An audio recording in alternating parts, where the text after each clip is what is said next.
Well, viewers, those are the headlines and our top focus. What's taking place in Europe?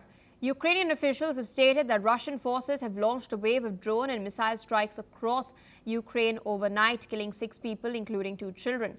According to the Office of Ukraine's Prosecutor General, the attacks have targeted the Dnipropetrovsk and Odessa regions. Emergency services were deployed to the affected areas to search for survivors and assess the damage. Regional Governor Ivan Fedorov has reported that in a separate strike on southern Zaporizhia, nearly 58,000 households were left without electricity. This strike follows that which had taken place in Russia earlier in the day in the Tuapse area, where an oil refinery and a tanker were also hit. We're getting to know that Rosneft refinery was the one which was targeted by Ukraine. We're seeing this back and forth taking place between Ukraine and Russia. On one hand, Russia is stepping up attacks on Ukraine's energy grid. On the other, Ukraine is targeting Russia's oil refineries and capacities. Of course, the larger question is how will this impact global supply chains? With us on the broadcast is Professor Georgy Toloraya, international affairs expert, joining us from Moscow. Thank you so much for taking out time and speaking to us on NewsX World. We've recently seen a statement coming in from Kremlin. Russia has made it very clear that it is open to a meeting between Vladimir Putin and Donald Trump, but it's not going to be taking place anytime soon.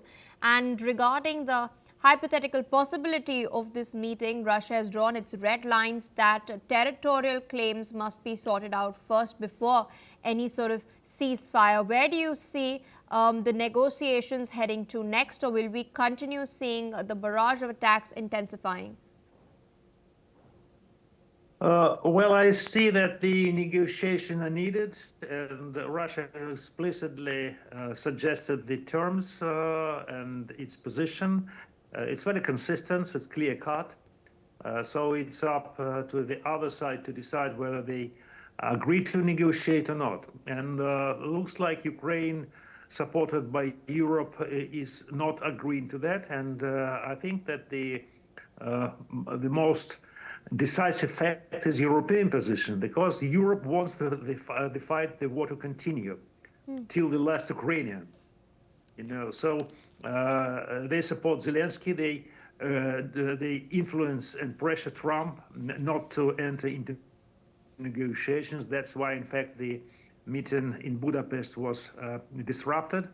Unfortunately, this exchange of attacks will continue.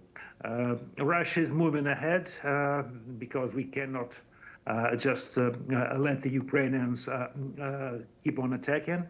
So it will continue until Europe will stop its support, and then there will be a chance for diplomacy, I think. Indeed, there's another statement that's come in from the Kremlin earlier today.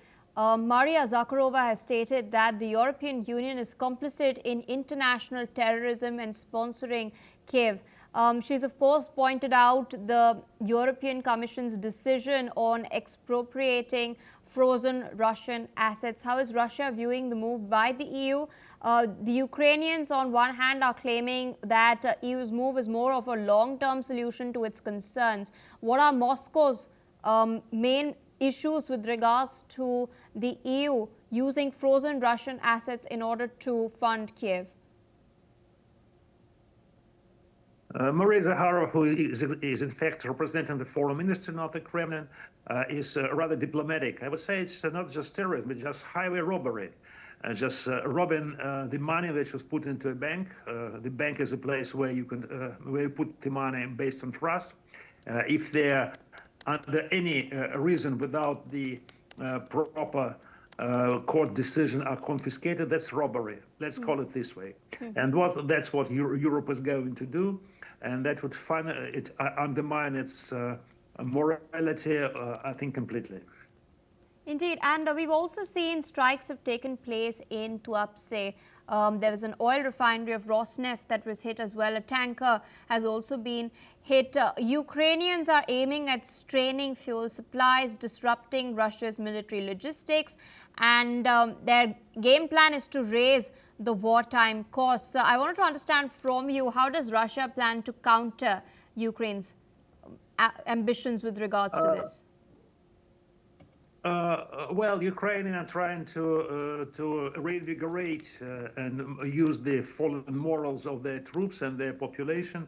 I have not seen any Russian confirmation of the strike in Tuapse on the oil refinery tanker, so I cannot comment on that. Before I have some more concrete information. But the Ukrainians are trying to describe some victories to get more support from Europe, of course. But well, this war is going on with the damage more to Ukraine and to Russia as well, and it couldn't be stopped unless there's some agreement.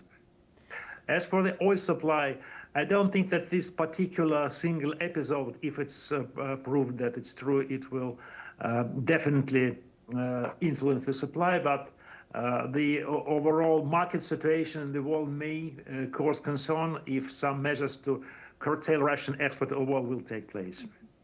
Indeed, and winter is around the corner. How does Russia plan to sustain itself, especially amidst this barrage of attacks targeting its energy infrastructure? Well, barrage of attack doesn't influence Russian infrastructure so far. And Russia is using mostly natural gas for its energy infrastructure and atomic power plants, so we don't see any concerns within the country. There may be concerns in supply to Europe, but that's not much of a trouble for Russia. Indeed, and speaking of supply chains as well, we know that China is the largest importer of Russian oil. We've also seen a meeting taking place between Donald Trump and Xi Jinping just a while back on the sidelines of the APEC summit.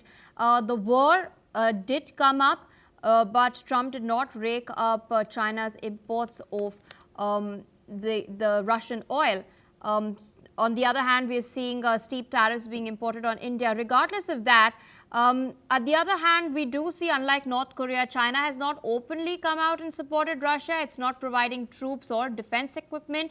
But on the other, we do know there are reports that have come out of China providing fiber optic cables, lithium-ion batteries, dual-use items that Russia is then using to manufacture fiber optic drones in order to strike deeper into Ukrainian territory. How does Moscow then view China and China's national interests that are in play here?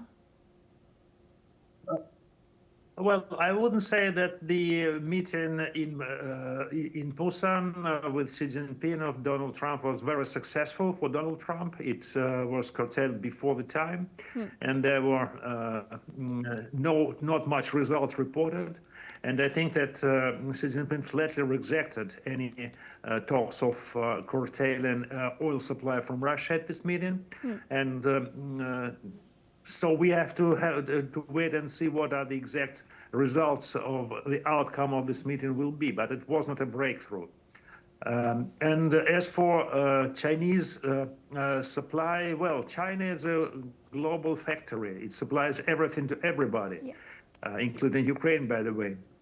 But politically, China strongly supports Russian cause, understands the need for it, and we are thankful to China for that. We don't expect them to send troops or modern armament, and we don't ask them to do this. But the political support and understanding of the situation is very valuable for Russia.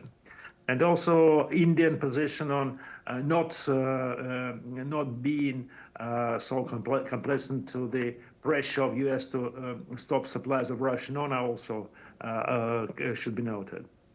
All right, Professor Tolera, thank you so much for taking out time sharing your analysis with us on NewsX World today.